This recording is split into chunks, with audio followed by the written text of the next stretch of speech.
ETF index mutual funds నేర్చుకుని stock మార్కెట్లో రాణించాలనుకుంటున్నారా? వెంటనే ఈ నెంబర్కి కాల్ చేయండి. నమస్తే, welcome back to Suman T. ప్రస్తుతం మనతో పాటు ఉన్నారు 100x వాసు గారు, modern mind motivator, modern manifestation coach. మరి వాసు గారితో మాట్లాడదాము. నమస్తే అండి. నమస్తే రవీణ్ గారు. వాసు గారు, ఇప్పుడు రిటైర్మెంట్ అంటారు కదా, 60-70 సంవత్సరాల తర్వాత రిటైర్ అయిపోయిన వాళ్ళకు కూడా మీరు చెప్తున్నట్టుగా మేనిఫెస్టేషన్ చేస్తూ వాళ్ళు మైండ్ సెట్ కానీ వాళ్ళు స్ట్రాంగ్ గా ఉండాలి అంటే ఏమైనా టెక్నిక్స్ ఉన్నాయా?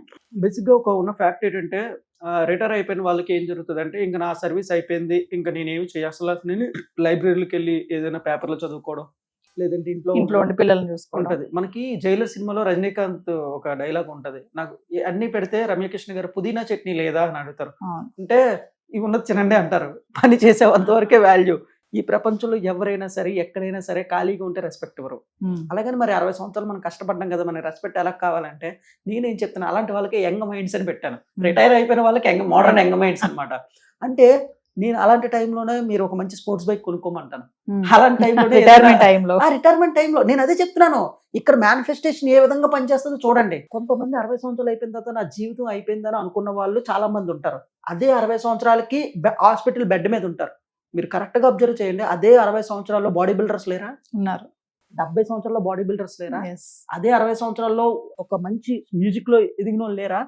మీకు ఈ విషయం తెలుసండి, వరల్డ్ వైడ్ గా 60 సంవత్సరాలు రిటైర్ అయిపోయిన తర్వాత నా దగ్గర కొంతమంది కాల్ చేస్తారు, నాకు ఏం చేయాలో అర్థం కావట్లేదు, పిచ్చి ఎక్కుతుందంటే, మీరు జీవితంలో ఏది సాధించాలనుకున్నారు అనుకో, లేదు సార్ నేను వేరే జాబ్ లో ఉన్నానంటే, మీరు ఒక పని చేయండి, ఒక మ్యూజిక్ కానీ ఏదైనా ఒక మిమిక్రీ కానీ ఏదైనా ఒక కళాత్మకమైనది అది నేర్చుకొని అది ఫ్రీగా ప్రదర్శనలు ఇవ్వండి. మీరు చాలా హ్యాపీగా ఉంటారు. సో బాగా అబ్జర్వ్ చేయండి. ఎప్పుడైతే ఒక మనిషి ప్రజెంట్లో ఉంటాడో, అంటే ప్రజెంట్లో ఏదైనా నేర్చుకునే తత్వం ఉంటాడో హ్యాపీగా ఉంటారనమాట. ఫర్ ఎగ్జాంపుల్ ఇప్పుడు ఏ పని చేయకుండా ఖాళీగా కూర్చున్నాం అనుకోండి, మన మైండ్లో ఏం జరుగుతుంది అంటే నెగిటివ్ ఆలోచనలు వచ్చి చేస్తుంటే, లేదంటే చుట్టుపక్కల ఏదో అంటూ ఉంటారు.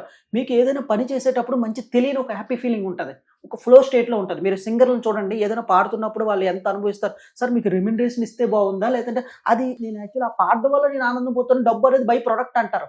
అలాగే ఒక డాన్సర్ కానివచ్చు, ఒక మిమిక్రీ ఆర్టిస్ట్ కానివచ్చు, ఒక బిజినెస్ మ్యాన్ కావచ్చు, ఒక సేల్స్ కానివచ్చు, ఏదైనా సరే నువ్వు ఏదైనా పని చేస్తున్నప్పుడు హ్యాపీగా ఉంటావు.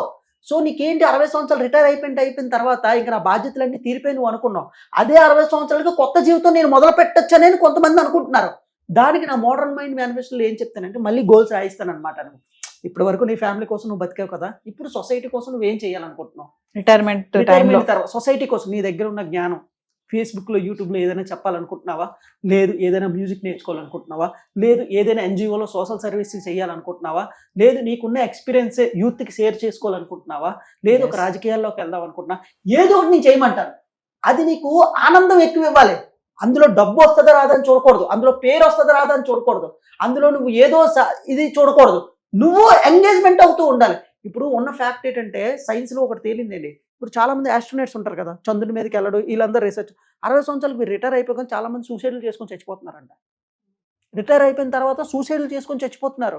ఎందుకంటే నెక్స్ట్ ఏం చేయాలో అర్థం కాక ఎందుకంటే వాడికి విపరీతమైన బిజీలో ఉండేవాడు పనిలో. ఉదయం 10 గంటలకు ఆఫీస్కి వెళ్ళి కాఫీ తాగడం, మధ్యాహ్నం లంచ్ తిరిగి ఈవినింగ్ ఇంటికి రావడం, ఎన్ని బిజీలు, ఒకేసారి అన్ని డమాలని కింద పడిపోయాయి.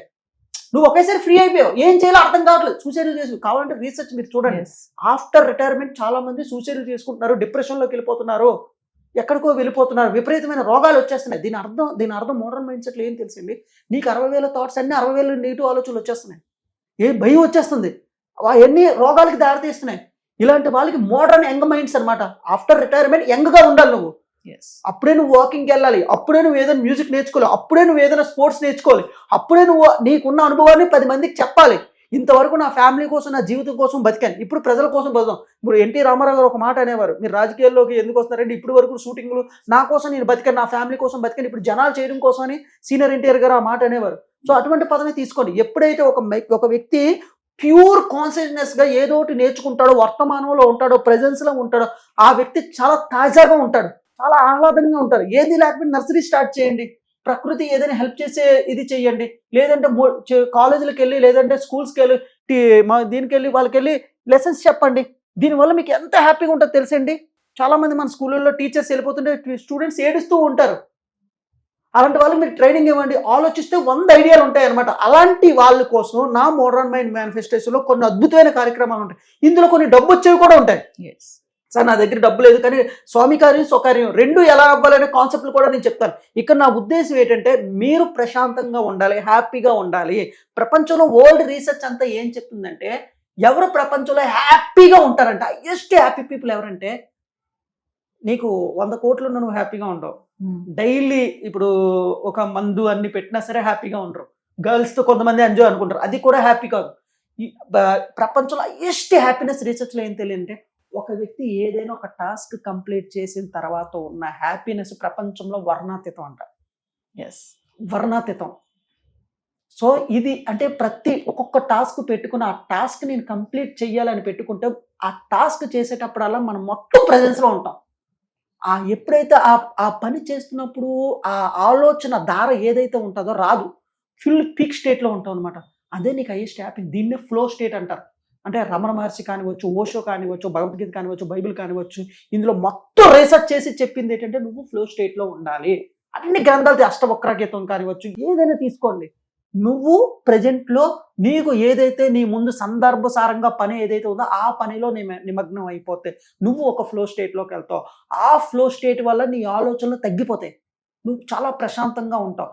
ఆ టాస్క్ చేసినప్పుడు ఆ టాస్క్ అయిపోయిన తర్వాత నువ్వు ప్రపంచంలోనే అందరికంటే హైయెస్ట్గా ఉంటావు.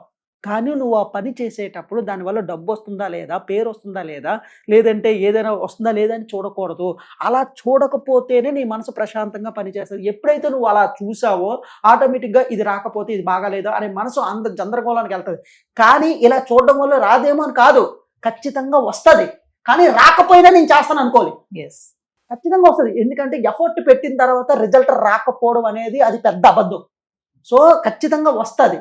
సో వస్తుంది అనుకున్న బలమైన నమ్మకంతో నువ్వు ఏదైనా ఒక టాస్క్ కంప్లీట్ చేస్తే నీ మైండ్ ఎంగేజ్ అయితే ఖచ్చితంగా నువ్వు ఏదైతే 60లో కూడా 30లా ఉంటావు.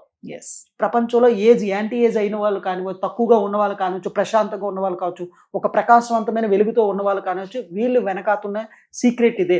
ఇప్పుడు ఎవరైనా మన 100x మోడర్న్ మైండ్ చూసిన వాళ్ళు రిటైర్ అయిపోయిన పీపుల్ మళ్ళీ కానీ కన్సల్ట్ చేస్తే వాళ్ళు ఏం చెయ్యాలి, ఏం చేస్తే వాళ్ళు హ్యాపీగా ఉంటారు, ఇంట్లో ఎలా గౌరవంగా ఉండాలి, బయట ఎలా ఉంటుంది, ఇవన్నీ మాకు తెలియదా అనే క్వశ్చన్ చెయ్యొచ్చు.